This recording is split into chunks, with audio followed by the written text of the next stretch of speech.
This happened in 2019, when I was still living in Minden, Nebraska. Small town, nothing special. I was a part-time mail carrier and still crashing with my dad after a messy breakup.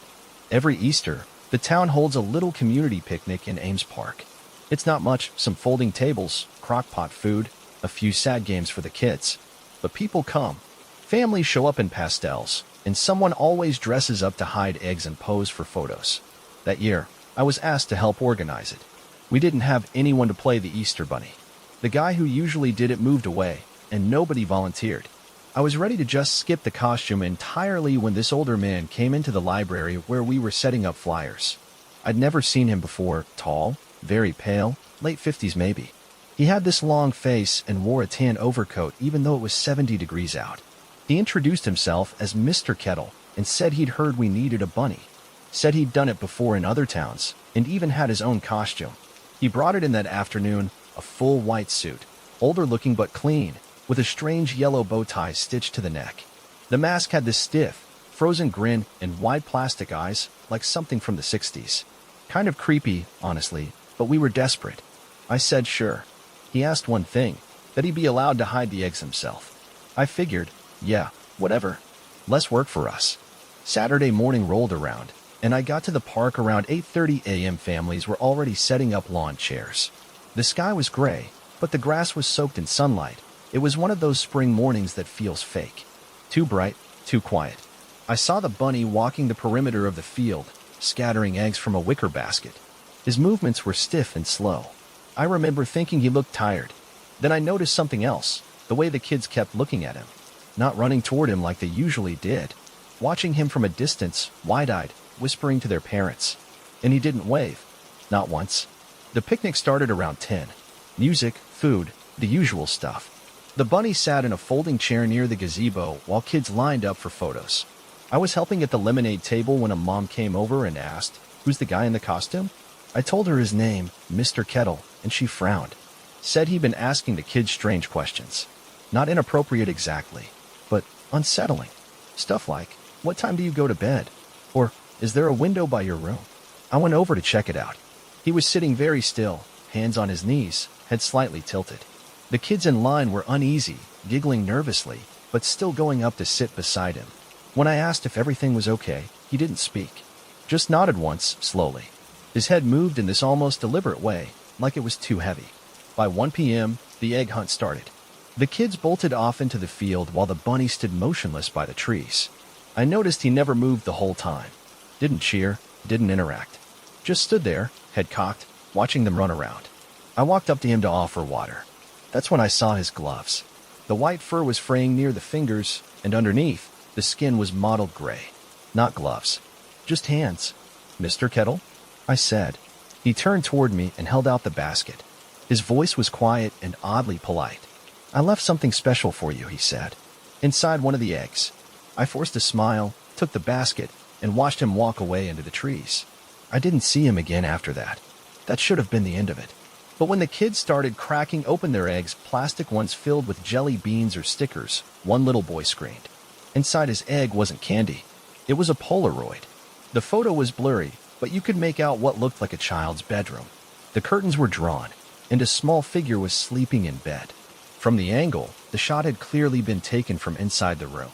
There were 2 more like that in other eggs. Different rooms. Different sleeping children. The police were called. They took the basket, the costume, which had been left folded in the men's room, and started a full investigation. But Mr. Kettle was never found. No fingerprints, no ID, nothing. The address he wrote on the sign-up sheet didn't exist. That night, I couldn't sleep. Around 2 a.m., I got up and went to the kitchen for water. My dad was already sitting at the table in the dark, holding something. A Polaroid. He'd found it inside the mailbox. It was a photo of our house, taken from the backyard. The curtains in my bedroom were open, and you could see me lying in bed, back turned to the window. There was a handwritten note taped to the back. "Next year, I'll bring more eggs." Story 2. Every year since I was a kid, my family's Easter was hosted at my grandparents' house in upstate New York. It was one of those warm, slightly chaotic gatherings. Ham in the oven, deviled eggs on the counter, kids running through the house in pastel chaos, while the adults drank wine and argued about politics in the living room. I'd always loved it, even after I got older and moved a couple states away. This story happened 2 years ago, the first time I'd made it back home for Easter since COVID. I was living in Boston at the time, drowning in my job, and hadn't seen my extended family in over 3 years. When I finally showed up that Saturday, my grandma practically cried when she hugged me. She looked older, frilier, still sharp as ever, but thinner, like she'd been shrinking since I left. Everything was how I remembered it. The yellow siding on the house, the dusty sunroom no one used, the plastic tablecloths with Easter eggs printed on them. My grandpa had died in 2017, but his recliner was still there in the corner of the den, untouched. That year, dinner felt different. Not bad, just quieter, more formal, almost. My grandma had laid out all the nice dishes. There were place cards, something she never used before, and one extra spot set at the far end of the table. A full place setting. Glass of water, silverware, cloth napkin, even a floral name card. But no name. Just a blank card with a gold border. I figured maybe she miscounted. When I asked her about it, she smiled and said, "Oh, that's for the guest." I asked who, and she said it like it was obvious. "You know, the guest. We've always had one." We hadn't. Not once in all the years I'd been coming. The table was always crowded with cousins, aunts, uncles. If someone had brought a friend or date, I'd have remembered, but no one ever called them the guest. I asked my mom later, and she gave me a weird look. "I don't know, honey. She's been doing that the last couple years, I think. Just setting an extra place." We figured it was a memory thing. Let her have it. So I let it go. Dinner started around 4. Everyone was seated. There was a prayer, some laughter, the usual mid-meal shouting over who used the last of the mustard.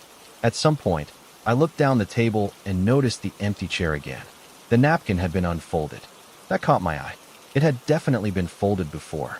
I leaned toward my cousin, Callie, and whispered, "Did someone sit down there?" She looked and frowned. "No, I don't think so."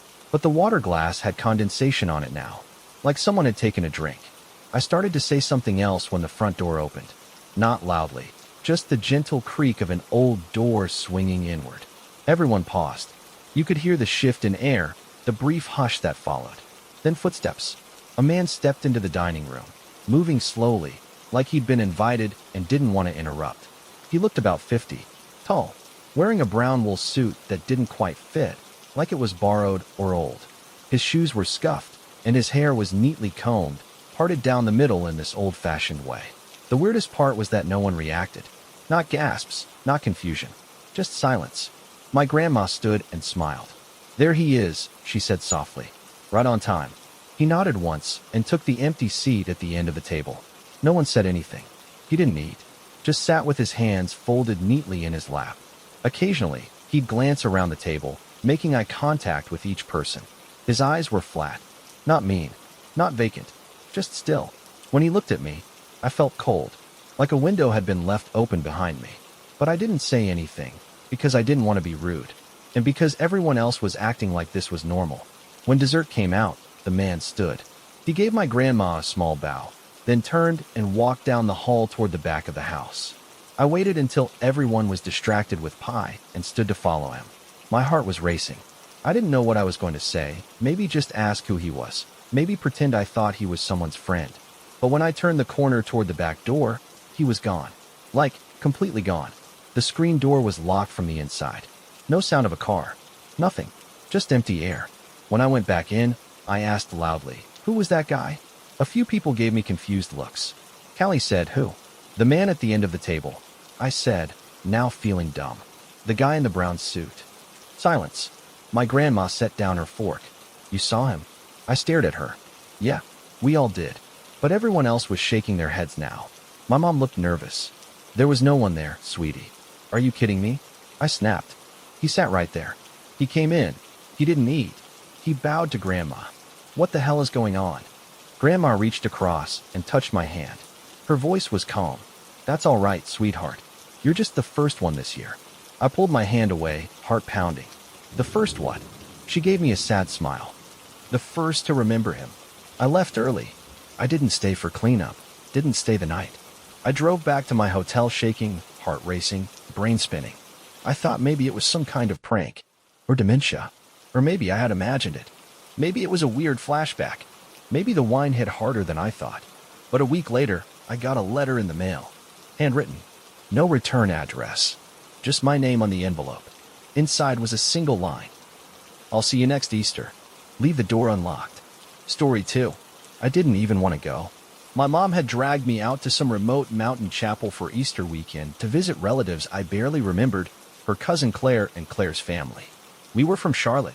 They lived out past a town called Burnt Ridge, in the kind of place GPS stops working and the roads are more gravel than asphalt. The house was ancient, creaky, and smelled like firewood and vinegar. No cell service. No Wi-Fi. I was 17. Too old for Easter egg hunts, too young to say no to a mandatory church trip. They all made a big deal about it. This sunrise sermon. It was this tradition they kept hyping up. Apparently, the entire mountain community gathered at a tiny stone chapel on Easter morning to hear a special message before the sun came up. Claire called it beautiful. Her husband Tom called it a cleansing. My cousin Eli, who was a year older than me and the only one I could halfway relate to, just rolled his eyes when no one was looking. You'll see, he told me that night. It's weird, but you'll see. That should have been my first clue. We got up at 4:30 a.m. and dressed in stiff clothes. Everyone was quiet. No music, no breakfast, no talking. Just coffee and candlelight. Claire handed each of us a thin white candle in a glass holder, already lit. I remember thinking it was a fire hazard, walking around that old house like that, but nobody else seemed worried. It was cold as hell outside. The woods were still black, the stars barely fading. A line of slow-moving people wound their way down a path through the trees, all holding candles like a vigil. Eli and I walked behind our parents. I asked him if this was always how they did it. He gave me a strange look and said, every single year. Since forever. The chapel sat in a clearing, a little stone building with a pointed roof and a bell tower. There were no lights inside. Everyone filed in and sat silently, row by row. The pews were narrow and uncomfortable, the wood polished from years of use. The only sound was the faint rustle of clothes and the occasional cough. At the front of the chapel was a raised platform, a wooden pulpit, and a massive iron cross bolted into the stone wall. But no one stood at the pulpit yet, just a tall unlit candle at its base. I remember the unease started to creep in when the doors closed behind us. Not just shut, but sealed. There was a dull click, like a lock sliding into place. I turned around, startled, but no one else reacted. Then the new pastor walked in. He came from a side door near the altar. Tall, rail-thin, and ghost-pale. He didn't smile or wave. Just walked slowly up to the pulpit and stood there, hands gripping the sides, wide-eyed and unblinking. His lips were nearly purple. I thought maybe he was sick. He didn't introduce himself. Didn't welcome us. Just stared for a long time, so long it started to feel intentional. Like he was waiting for something. Then he spoke. Rebirth begins with surrender. His voice was soft and cracked, like someone who hadn't spoken in weeks. And that's when something weird happened. Everyone in the chapel, except me and Eli, repeated the line in perfect unison. Rebirth begins with surrender. I turned to look at Eli, but he just stared ahead. His jaw was tight. The pastor continued. To rise anew, the vessel must be emptied. Again, the congregation echoed him word for word. The exact same cadence. No lag. Like they'd rehearsed it. To be cleansed, you must be hallowed. Hallowed, they all repeated. I felt my chest tighten. It wasn't just creepy, it felt wrong. Like watching a play where all the actors forgot they were supposed to be human. I leaned over to Eli. Dude, what is this? I whispered. He didn't answer. The pastor raised his arms. His sleeves slid back, and I saw that his forearms were covered in old, puckered scars. Hundreds of them. Thin and branching, almost like root systems. The flesh remembers the fall, but the soul must not. Again, the chorus. The soul must not. I looked around. Everyone's eyes were glassy, unblinking. And that's when I noticed something even worse. Some of them were crying, but not blinking. Tears just leaking straight down their faces. I whispered again, louder. Eli. He still didn't move. Then the pastor looked directly at me. Only me. I froze. His eyes didn't look human. Too pale. The white slightly yellowed, and the pupils barely there, just pinpricks. You are not yet softened, he said. The congregation turned their heads toward me in unison. One motion. Like dolls. You must open, the pastor whispered. And the whole crowd repeated, you must open. I stood up. I couldn't help it. I just stood straight up in the pew like every alarm in my body went off at once. "Sit down," Claire hissed from behind me. But I didn't. I grabbed Eli's arm. "Come on, let's go." He blinked, looked at me, and I swear to God, for just a second, he looked terrified. Then he said, "We can't." I stepped into the aisle. My candle flickered. I walked to the back of the chapel, heart pounding, and reached for the door handle. There was no handle, just cold, smooth stone.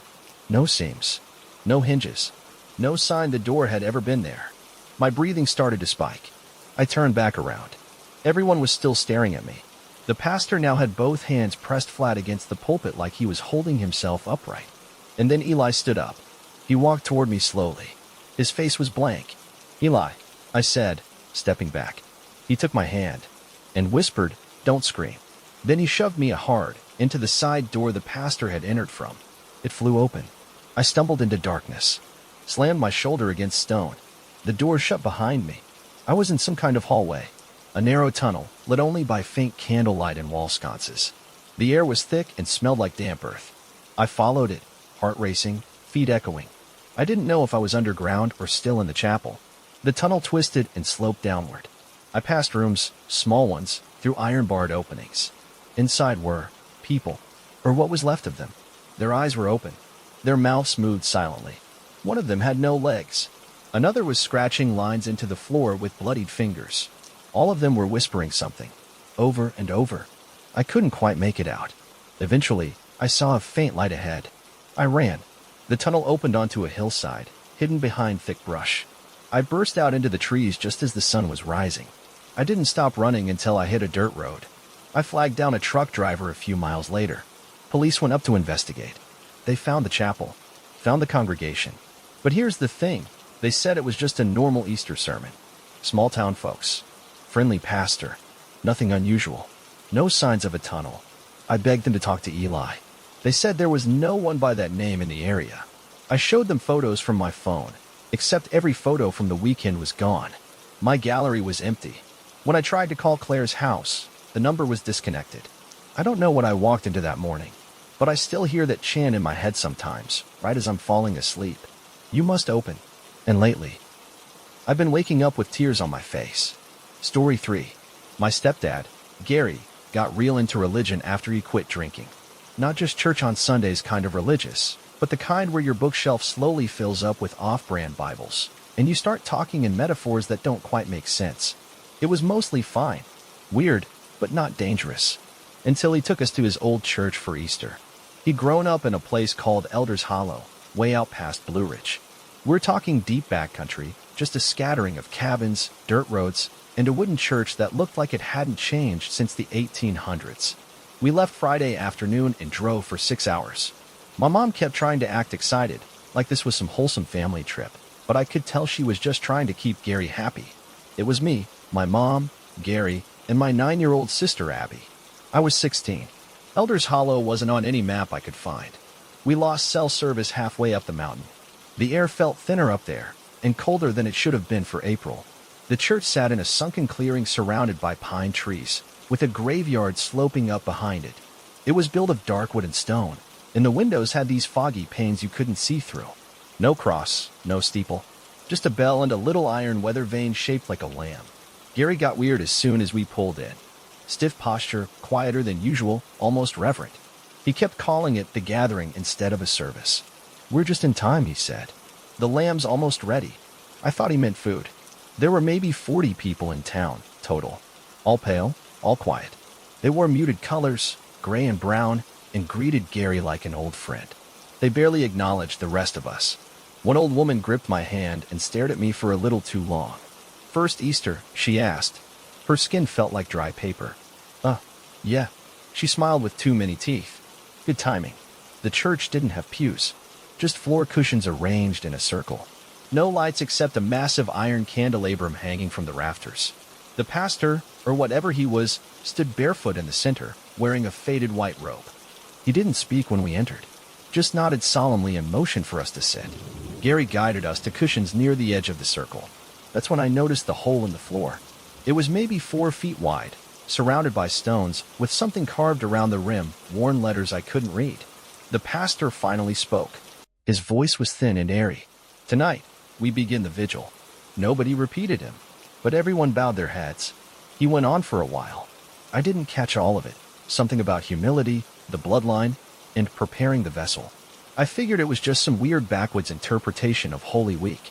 Then he pointed at Abby. "The lamb has arrived." Every person in that church turned to stare at her.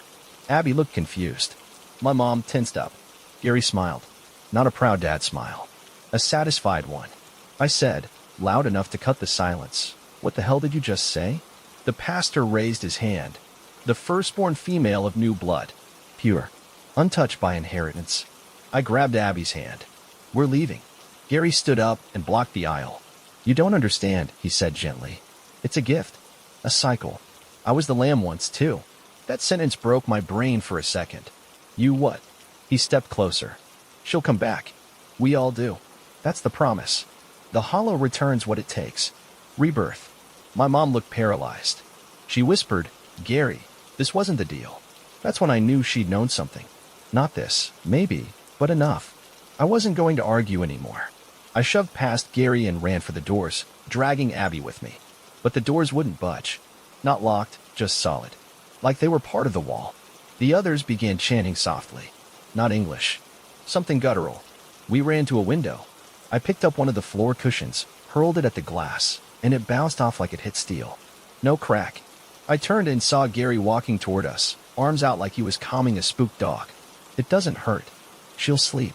The hollow needs its vessel." That word again. Vessel. I didn't see a weapon. Just instinct. I reached up, grabbed the iron candelabrum chain, and pulled. It swung sideways and crashed down, taking the candles with it. The flames scattered. People screamed. Smoke rose. The pastor shielded his face. I kicked one of the flaming cushions toward the center hole. Fire caught on the dry wreath around it. Everything happened fast after that. In the confusion, I grabbed Abby and hauled her toward the back room. There had to be another exit. We found a narrow hallway behind the altar that led into a crawl space beneath the church. It smelled like mold and old milk. We crawled until we found a grate that led outside, just big enough to squeeze through. My shirt tore, Abby scraped her elbow, but we made it. We didn't stop running until we found the car. The keys were still in the ignition.